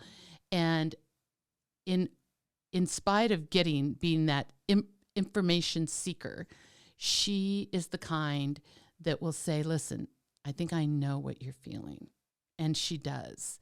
And she is the kind, to kind of talk to you a little bit about, she's open as a book and will tell you about her experience. And I really just want to say, will bear her soul in the most beautiful way that it's uplifting to you. She is a gift, and she's amazing. And she's part of our militia group. And she's part of the militia group, but she's going to get you with the computer. We can actually add this other girl who I'm about to talk about to our militia group as well. Her name's Sky. Oh, yeah. Oh, God, yeah. And here's what I want to say about Sky. Like, there are women who present themselves as tough, and you're like, oh, they're not really tough. They're just putting on bravado because they're like this really low self-esteem, not sure of who they are, trying to find their place in this world. That's not Sky. Sky has a tough demeanor because Sky is tough. She is another Alaskan, which they're Alaska just cut from a crazy. different cloth, those Alaskans. And she is steadfastly loyal to everybody in her circle. And if she needs to like get in somebody's face because they've wronged somebody she knows, she'll do it. And it's not like she's going to make a big scene about it. She'll just do it, cut that person down. It's over and done with. And she's back to, getting her nails done, because she's also a very girl. She's a girly girl. Right. Yeah, totally. But like she is authentic as authentic can possibly be. And she is, again, one of those wonderful people to have in your corner when push comes to shove, because she's going to do the shoving. Yeah. Also, her and her husband produce the most beautiful children in the world. She has one who you and I will watch video of her morning, noon, and night, because I don't want to say her child's name, but her daughter has the most phenomenal facial expressions ever. And she just looks like the Gerber baby too. I am obsessed with her child. Yep. If I had a bad day, I would just have to literally say to Sky, send me a Yep. me a video, and my whole day would be fine. Yep. I mean, totally fine. Her face, her hair, this child just tickles my soul. And there's another one coming. Well, then why don't we take the first one? Right. I don't know that I would care for a child. I would be happy for like the 10 minutes of the fun version of the daughter. But then when things went haywire, I don't want to deal with that. No, I think she's going to be potty trained soon. I'll take her. Maybe when she can drive. Okay. All right. But Sky is phenomenal friend, produces amazing children. And I'm very excited to see what the second one is about because, in my opinion, you struck gold with the first one. So Yeah. you might be playing with fire on the second one. Yeah. No, but you're right. You're absolutely right. Okay. My next one is Carly. I first met Carly, I think maybe 4 or 5 years ago in Cabo. Okay. And I met she and her husband, who her husband is the mascot for the West Virginia Mountaineers, though he wasn't dressed like that in Cabo. Would have been cool if he was. Though I do believe at one point I pronounced them the cutest couple at this event because they were just young and they were adorable and in love and, like smart but seeking knowledge, if you will. And that is totally Carly. I mean, she is just looking to do better all the time. And I so love and respect that about her. She is a mom of 2 little ones, and clearly she loves her kids, but I'm telling you, can make fun of her kids in the most delicious, funniest way ever that just tickles my heart. So it's like she's kind of like I was. I mean, I can like love you and show some cute picture of you, but I can also turn you out. Do you know what I mean? When you're being like a goofball, right? And so she has that. She is, I mean, genuinely, and I wouldn't just say like this, like in terms of book learning, she is a seeker of knowledge. And I appreciate that so much in a young woman her age. She seems to have, and she's probably going to say this isn't true, but this is how it feels to me. It seems that she has boundless energy for the business she owns, for the employees that she loves, certainly for her family. And I look back on her because it's looking back. I mean, it's her current life, but when I look at her, I feel like I'm looking back at a small version of me. And I just think she's doing it so much better. I mean, I really can't applaud her enough. I have a couple. I have Rob and Bev. Bev asked for a compliment for both of them, but I'm going to give Bev the best compliment for both of them. We've talked about them before. They were the couple that were supposed to get married in Mexico, and then this year happened, so that didn't happen. And they said, well, we're not just going to put off our wedding. We want to be married to each other. We love each other. The symbolism of being together is what's most important. And they got married. And for that is the best compliment of all, that your love for one another is so genuine that you don't care about the trappings of it. You just want to be married to each other. But I'll say this about Bev. Bev is like 4 foot nothing, okay? Bev can put away food like a garbage disposal. And when you're younger, you think to yourself, I want a friend that I can go out and drink with, right? And when you get older, you say, I want a friend that I can go out and eat with. And Bev is that person. Bev wants to go out and try all the different food at all the different times. She's always willing to get froyo. She's always willing to take you to these new different places. She's the friend you call when you want to eat. And for me, I mean, that is the greatest compliment in the world. A friend you can eat with, an eating friend, that's second to none. That is a fraction of your size. Who is 4 foot nothing and weighs 20 pounds. Yeah. It's and not puts like everything away. It's not like Bev is eating food and packing it It's not like we're rolling her out of here like Veruca Salt. Bev is small. So then it's even worse because you're like, oh, I just ate like 15,000 calories. And Bev's like, yeah, and I'm still this size. So the eating friend is very meaningful to me. Yeah. And then, of course, Rob is her husband. And Rob is this great guy who kind of puts on a stern exterior, very sarcastic. But you get to know him. He's a big softie. He loves Bev more than anything. They're super cute together because of this kind of juxtaposition. They don't look like they go together, but then you see them interact with each other and they're just perfect for one another. And Rob took it upon himself to be my DM little DM, which would make my DM his grand DM, something along those lines. Are you going to explain to people what that is? Dungeon Master, D&D, all these people know it. And so we now have a lineage. We now have a family of Dungeon Masters that Rob is carrying the torch and the mantle for. And to me, that's just, warms my heart. Great couple. They are a great couple. There's no question about it. Anybody that can give up their wedding as seamlessly as they did and downsize it and still make it as beautiful and meaningful as it was, kudos to them all day long. Mine is Marianne. Here is the thing about Marianne. Marianne was a client first, okay? Okay. And I flew to her state and her... Shout out! And her office is a little bit separate, from her home. Her office and home are separate. Got it. But she got me a hotel that was close to her office, that was very close to the waterfront. Got it. And she checked into the hotel and stayed in the hotel with me. She didn't drop me off and go back home every night. So we really were together, right? Except for sleeping. And I can remember at first like, oh, is this going to be okay? Because we were together. Right. Funnest time I ever had. Like in that moment, everything shifted, right? And I was just so happy to know this woman. I was certainly happy to do business with her. I think we share a very similar sense of humor. She is so kind and so insightful. She is also a boy mom. And so I think we meet really well on that. I'm a little bit ahead of her. And so I can say, look out for this, look out for that. But we both share all of that. She has, you know her. She's warm. She's embracing. You feel like you've known her forever. Great personality. She's got so the best welcoming. personality. So welcome, so kind. She, I thinks the best of people. Gives people the benefit of the doubt. And I feel like I am so blessed and so fortunate to have her in my life. I agree. A kind, gentle spirit who literally has open arms to anybody who comes her way. And will laugh loud at your jokes. Very true. And authentically. Yeah, authentically. It's a big thing. I have Bryce J. And here, I'm just going to tell a story about Bryce J. And the compliment comes at the very end. So we spent a lot of our time this summer up at Tahoe. And we spent the 4th of July up at Tahoe. And there was a small group of us, I want to say about 5 guys, 1 girl.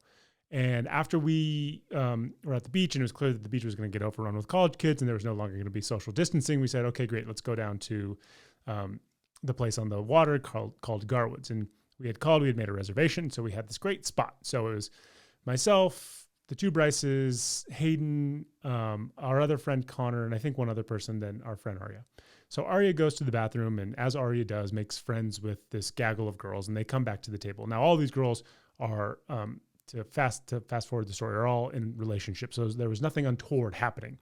But they asked Arya at one point, why are you with all of these good-looking guys? Thank you. Why are you with all of these good-looking guys? And Arya's just like, I don't know, they're just my friends.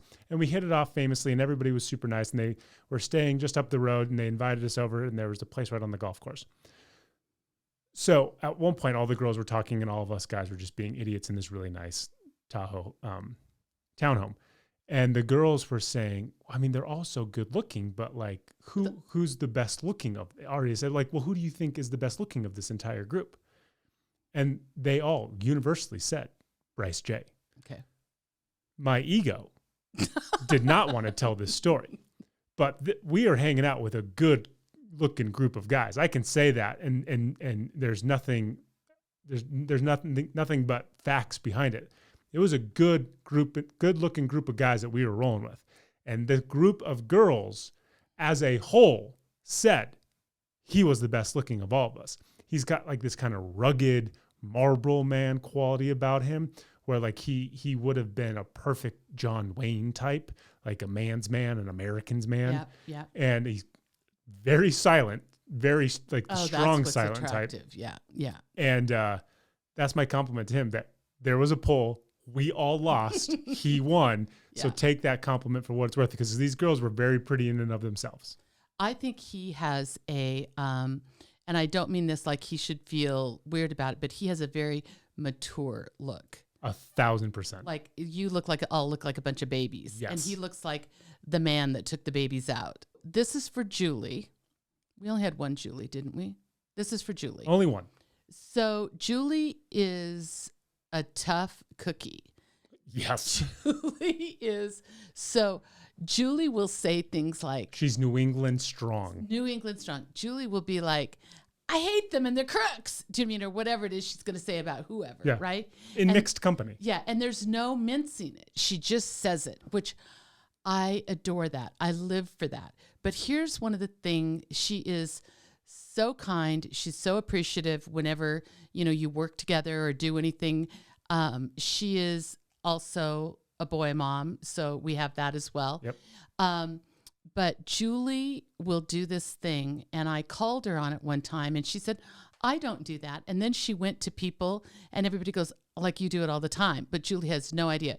So when Julie is talking to somebody that she either thinks is like not getting it, or being kind of lazy, or being kind of dumb, or something like that, she says in her nicest voice, well, sweet love.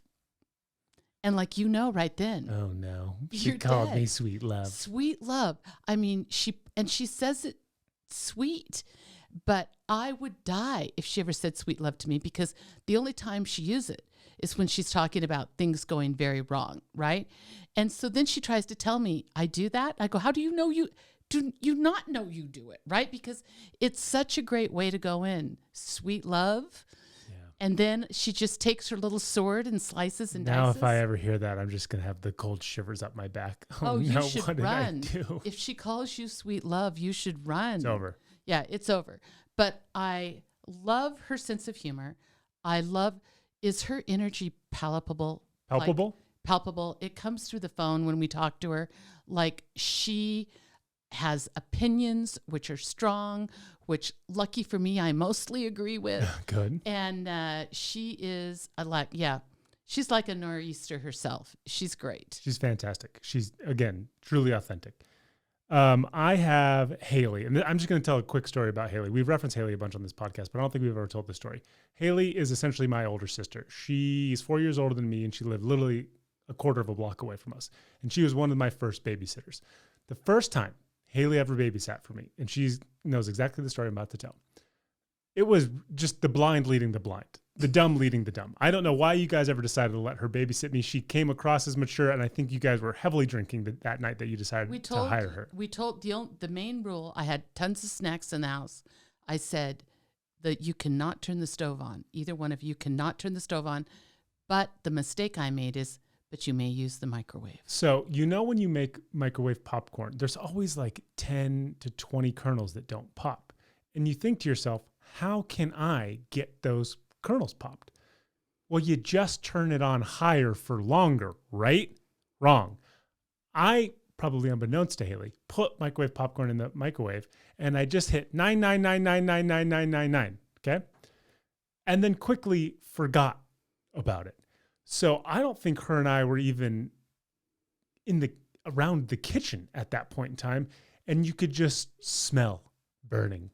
God. And at that moment, we both realized the popcorn is still in the microwave. We run to the microwave. It is a plume of smoke coming out of the microwave. We hit the button to open it. The smoke just engulfs the kitchen. I think we took tongs to grab what is now just this molten ember of burnt popcorn bag. We run outside. I think we have oven mitts on, and I throw it. We live in a neighborhood. Where did you throw it? I just threw it towards the neighbors across the street, and it just looked like a shooting star because it was like the embers were catching on fire and just I could have burned somebody's house down for all I know. Oh my God. And I just chucked it as far as I can possibly have thrown it. I don't know, 9 years old. And I remember just kind of soaring, and then we immediately turned around, not seeing if it landed like on a roof or a pile of dry leaves or anything like that. And then we decided that the best way to get the smoke out of the house was to open every single window and every single door and use towels to fan everything out. So by the time that you guys came home, you would not know the difference. The only problem was we left every single window open. We left every towel laying around. So when you guys came home, you said, why is every window open? It was winter. Why are there towels in our bedroom? What happened here? And if that didn't lay the groundwork for the foundation that is our relationship and what was going to, and who she is. I don't know that there's a better story. Well, that is exactly what happened. I found hot pads and towels all over the whole house. The house was freezing cold. And you initially, I think she probably walked out and Dad walked her home and paid her. So we really didn't have her to accost in that moment. So we're trying to get it out of you. You could smell, obviously, that something had burned. And then we opened the inside of the microwave. Black. And it was like black and melted. Yep. And we looked at you like, Kevin, you go, well, I just wanted those 10 extra kernels or, whatever stupid thing you said. Trying to stretch $1. Sorry, Deb. So, but we hired her again and again and again. She's been a she's been a Zener institution for as long as we can remember, and we just love the misfit toys. Next on my list is Kaya. Kaya also lives in Alaska. Kaya does not look like she lives in Alaska. This is like a girl, blonde hair done, nice makeup, nails. Like Kaya looks like she should be in San Francisco or Manhattan. But Kaya and Sky could get together and be like, hey, we made it out of Alaska. Exactly. Only Kaya's still there. True. But you'll see a picture of Kaya where she's just like, I'm going to say like a girly girl, right? Then you'll see a picture of Kaya like, I don't know, building a log cabin and catching a giant fish or something. It's crazy. It doesn't match in your head. So, but here's the thing about Kaya. I know Kaya because of their family business. And she is incredibly smart. She is I think she is very intuitive. But she also has this thing where when Kaya centers in on something, watch out. Like there is no stopping her. I mean, if I don't think it matters if it's a person, I don't think it matters if it's a project. If it gets Kaya's attention and gets her focus and her energy takes after it, there is absolutely no stopping her. I mean, God for the people that get in the way. I mean, God protect the people that get in the way. And I love that about her, especially in a young woman. I love it that she's that way. I mean, she's also a blast to be around and super fun and loves 1,000 different beers. All of that is terrific. But I just say she has this ability to focus on things that are important, and it's amazing, the outcome. I mean, who doesn't love a girl who loves beer? And who doesn't love a girl that can catch a fish and look good doing it? There you go. Those are great qualities. Those are great qualities. I have Veronica. Here's the thing that's great about Veronica. Veronica calls a spade a spade. She will call you out on all of your BS. You do not get to try to fool yourself in her space. You can lie to yourself, and that's okay. But if those words come out of your mouth, she's going to look at you with that side eye and say, that's the dumbest thing I've ever heard. There's no chance that you can actually mean what you said. And that checks you to make sure that you don't say that dumb stuff, or that you'd say to yourself, would I say this in front of Veronica? And if the answer is no, then don't say it to yourself. Yeah. Right? She's also very, very passionate about work that she does. She's an absolute stud. She lives down in LA. She works on television shows. She's phenomenal at that. I mean, people just adore her on set. She also rescues animals. I know. How about that? Amazing. She's super selfless that way, and that's a passion of hers. And so she's hooked up with this organization that takes these dogs that would otherwise probably be put down and rehabs them to the point that they can then put them in forever homes. And that was just something she does like on the side. But she's the one that goes out and gets them days after days in the forest. Like if they've been left and they're becoming somewhat feral and they're learning their new surroundings of, mountains or forests, she's part of the team that goes and rescues these dogs, brings them back to the sanctuary, helps train them, helps get them back to their natural state would be in the forest, but helps get them back to a place where they can be adopted. Yeah. And so from the beginning to the middle to the end, she's involved with taking these dogs, giving them a better life, and providing them to people to have a forever family. It's amazing. Here's the thing about Veronica. First of all, she is a really smart girl. I mean, she's smart. But Veronica's the kind that if there was an exchange and she walked away from somebody and said, ugh, he's stupid. I would just believe they were stupid. Done. Yep. I mean, like, done. No reason to discuss it. I don't need to defend them. They're stupid. Let's tattoo it on the forehead. It's all over, right? I mean, Agreed. it's just she's believable when she says anything like that. Yep. I love her. Do you have one more? I have one more. Okay, let me do mine because then we'll end with yours. Okay. So I have Alyssa, and if Haley is my older sister, then Alyssa would be my younger sister, even though I think we're kind of the same age. She's 1 grade younger than me. Yeah. She is as much a member of this family of 3 as literally anybody else. I know that your and hers relationship exceeds whatever you would call a friendship. It goes far further than that. And I feel as though I don't remember my life without her being in it. And I mean that in a great way. I can remember feeling like the first time I genuinely felt like an adult. I was working for Dinner Lab. I was 30 years old at the time, but I was traveling to Chicago, and she was in Chicago for the time, or she was living in Chicago. And it was so surreal to see somebody from your childhood living as an adult in a big city while you were coming to that big city as an adult to work as well. And we went out and we got these phenomenal tacos. And I can just remember thinking like, oh my God, am I really this mature? Like I wasn't, but She was. It was so surreal to think that. I mean, I can remember being kids. I can remember being idiots with her and playing. What's the game? Who's calling? Or the boyfriend game where like you try to pick up the phone and see if it's not Ted or something like that. We would play that in her room. Oh my gosh. And now I'm like sitting across from her. She's a woman. Like I'm a man. We're adults carving our way through this life in a big city. And I was just so surreal, but I couldn't have been happier to be doing it with somebody like her because she's been such a part of my life for forever. And she's exactly like her mom. She tells it straight. She's got this wit. It's sharp. It's cutting, but it's like dripping in sarcasm and humor that, I mean, I just adore. And I love her to death. And she's back here in Reno, which makes her that much more accessible. And even though she works in the healthcare industry, which is tough to be around people right now, when this is all said and done, and, you know, she's fully moved into her home, and I don't know if her refrigerator's come yet, but hopefully it has.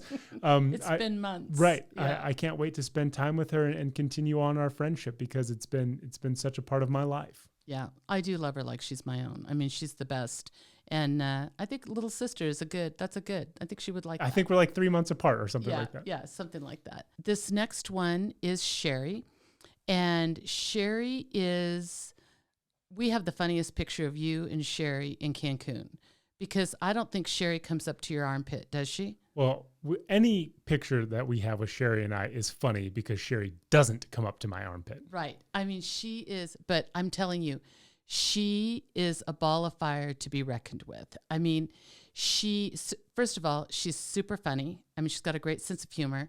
One of the hardest workers I've ever met in my life.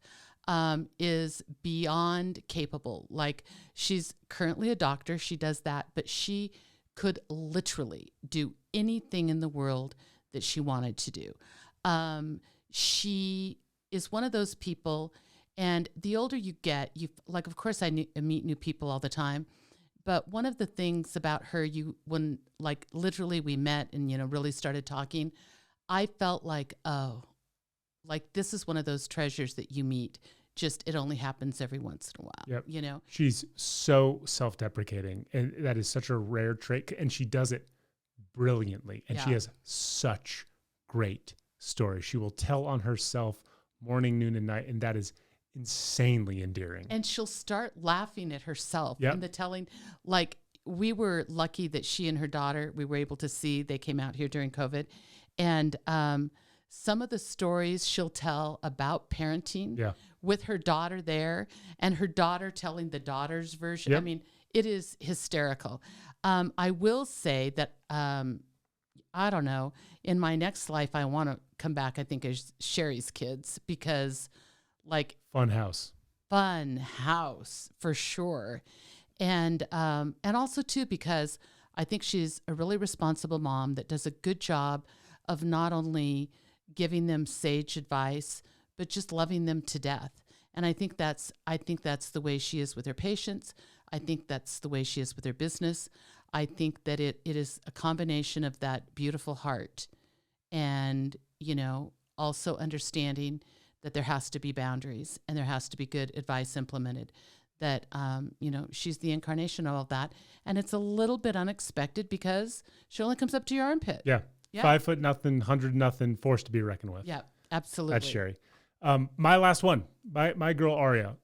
My year will be defined with the amount of time that I spent with Aria. She came over from the Bay Area when it was clear that everything was going to shut down. She had gone to school here, so she knew people here. I was her, as I called it, a Zuber, the Zener Uber. I would pick her up and we'd go all over the town. Without her presence in my life for this year, it would have been a far worse year. She brought so much fun. She brought so much anticipation. She was the sun that we all orbited around because we loved that there was this outside person here that we could all kind of gravitate towards to then be around each other. She was the impetus for so much of what we did this year that allowed us to maintain our sanity in an otherwise crazy world. Without her, it would have been a far, far different Kevin who probably came through 2020. She is so much fun. She is so loving. She is so easygoing. And that's a compliment in and of itself because most people would think they are and they're not, but she really is. Plus, she has an adorable spot in San Francisco that has a big long couch that I get to sleep on and visit whenever I want, assuming the city ever opens back up. She is a gem of a friend. She defined an otherwise bad year for me, and we love and adore her.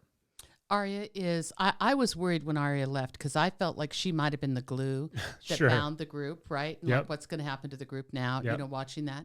And I'm not going to lie. I liked dropping by Aria's little apartment or having her come over here.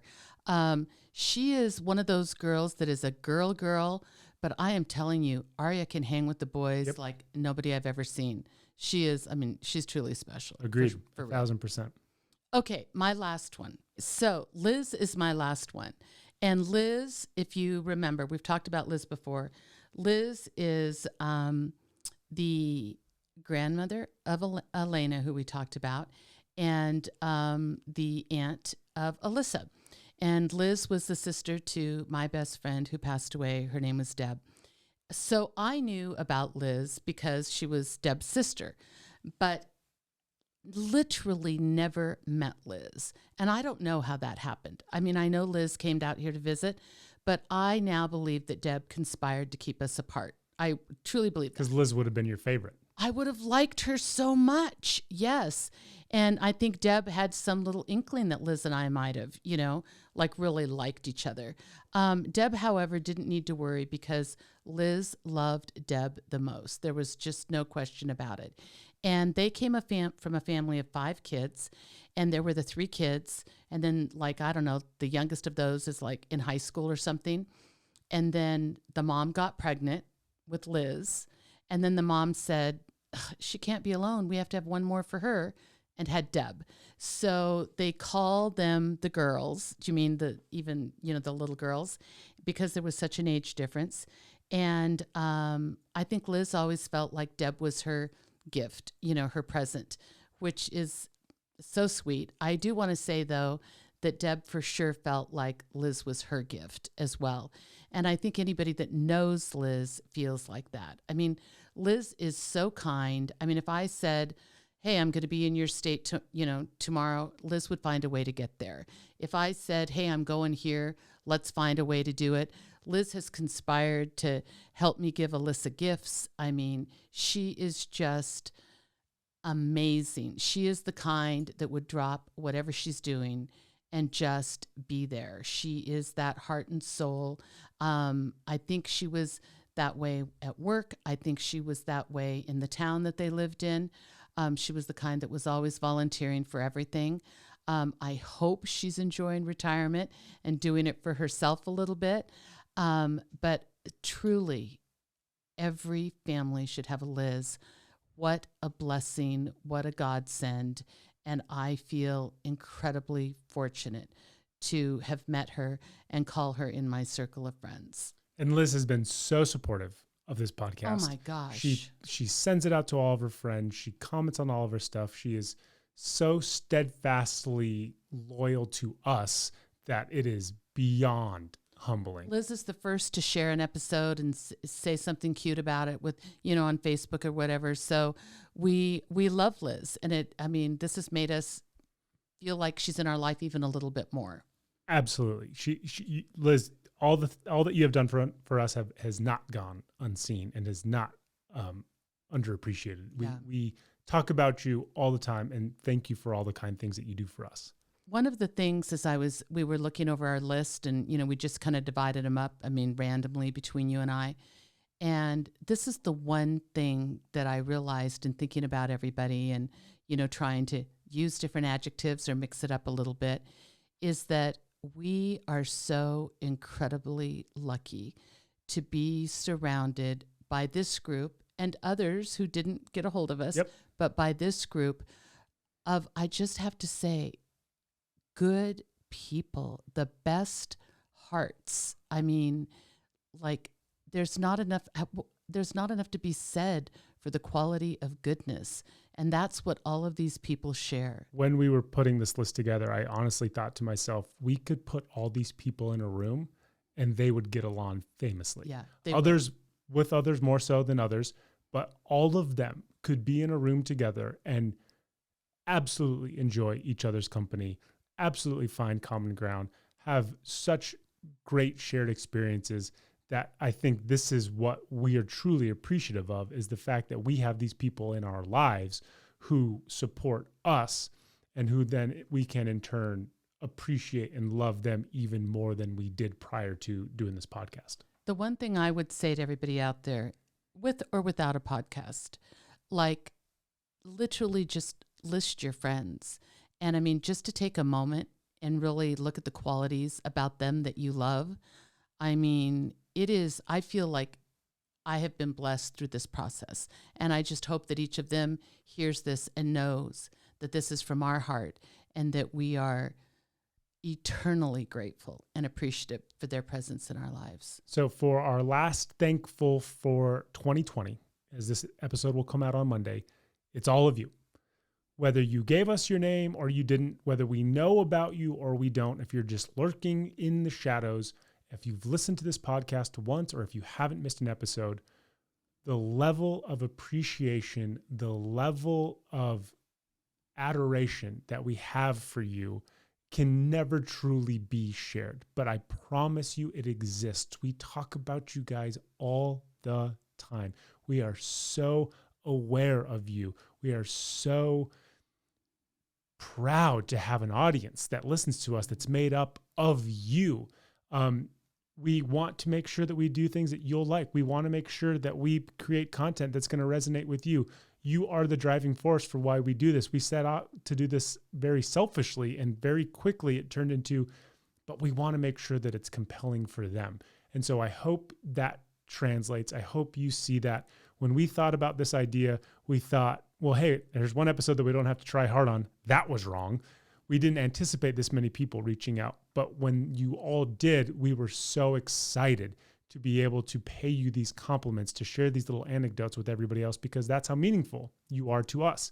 And if this podcast ended tomorrow, we would still be so proud to have people like you in our lives, whether we know you or not, because knowing that you're listening allows us to try to be the best versions of ourselves. I agree. I couldn't have said that better. I am so ready to get off of this microphone. I feel like my throat is starting to close up. I feel like we have coughed, and I'm going to have to edit this 1,000 different times, but this was so unbelievably worth it. It was worth it. It filled my heart, and it made me happy. So I hope it just makes some people out there happy. And I want up out of here right now. Yeah. So for our final Monday podcast, we are thankful for all of you. And we hope you had and have a wonderful Christmas and New Year. Thank you guys for being yourselves. Mom, I love you to death. I love you, baby. We'll see you guys. Thank you for listening to the Deb and Kev podcast. Remember to like and subscribe wherever you listen to this podcast. Follow Deb and Kev on Facebook and on Instagram and Twitter @DebandKevPod.